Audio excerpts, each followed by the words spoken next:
भूतहा अस्पताल। आज जो मैं आपको किस्सा बताने जा रहा हूँ वो हमारे कस्बे के भूतहा अस्पताल का है। सारे कस्बे के लोग इस अस्पताल को भूतहा अस्पताल कहते हैं।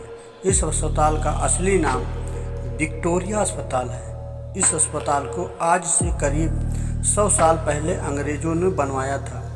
उस अस्पताल के सामने एक कब्रिस्तान है। मेरे दादाजी ने मुझे बताया था कि आज से 60 साल पहले इस अस्पताल में ऑपरेशन के दौरान एक लड़की की मौत हो गई थी। तब से उस अस्पताल की आत्मा उस अस्पताल में भटकती रहती है। रात ढलते ही कोई भी इंसान उस रास्ते से नहीं गुजरता है, क्योंकि उस लड़के की आत्मा राहगीरों को परेशान करती है।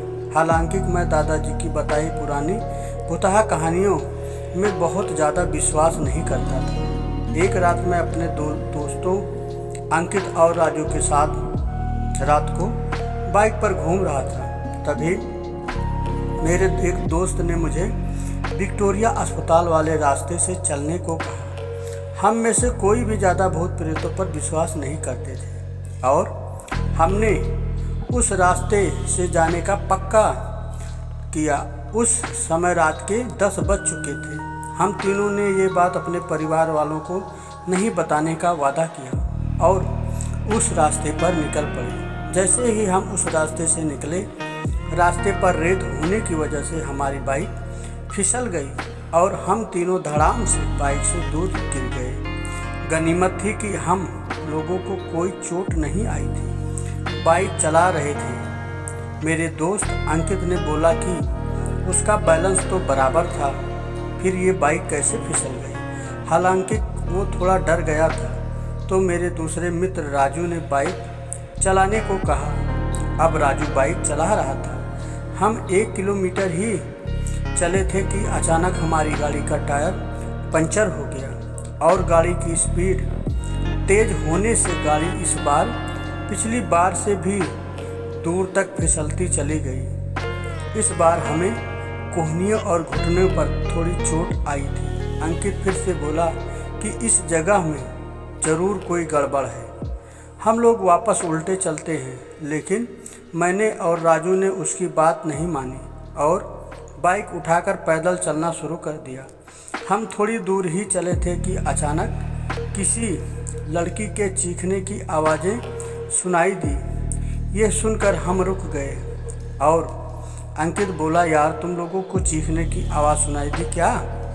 हमने उसकी बातों को अनसुना कर कहा कि कोई जानवर की आवाज़ होगी। 5 मिनट चलने के बाद फिर वही चीख सुनाई दी। इस बार तो हम दोनों को भी थोड़ा डर लगने लगा। हम तीनों ने वापस चलने के बारे में सोचा, लेकिन हम रास्ते के बीच में आ गए थे। पीछे चलने में 3 किलोमीटर और आगे चलने में 2 किलोमीटर और बाकी थे। हम लोगों ने आगे चलने का सोचा।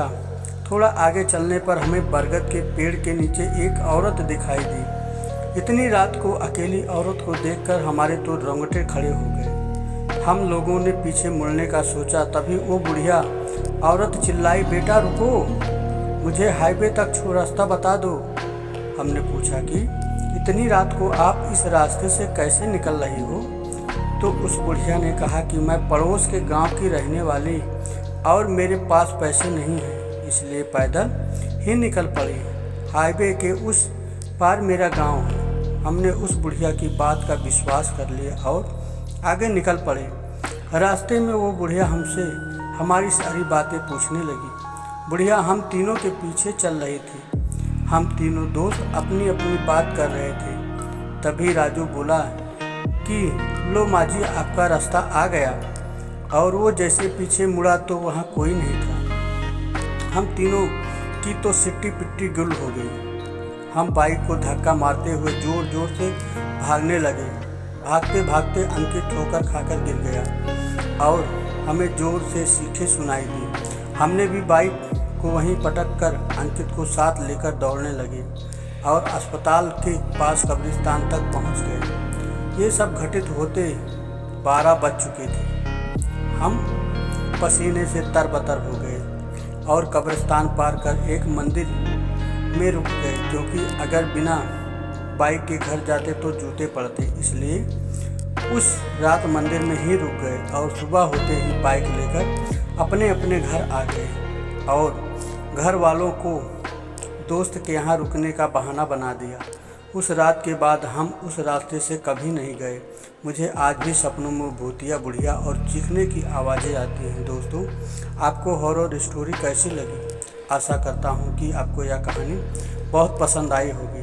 आप एक प्यारा सा कमेंट करें और हमारे चैनल पर नए हैं तो हमारे चैनल को लाइक करें, सब्सक्राइब करें और नई नई कहानियाँ ऐसे ही सुनते रहें। धन्यवाद दोस्तों।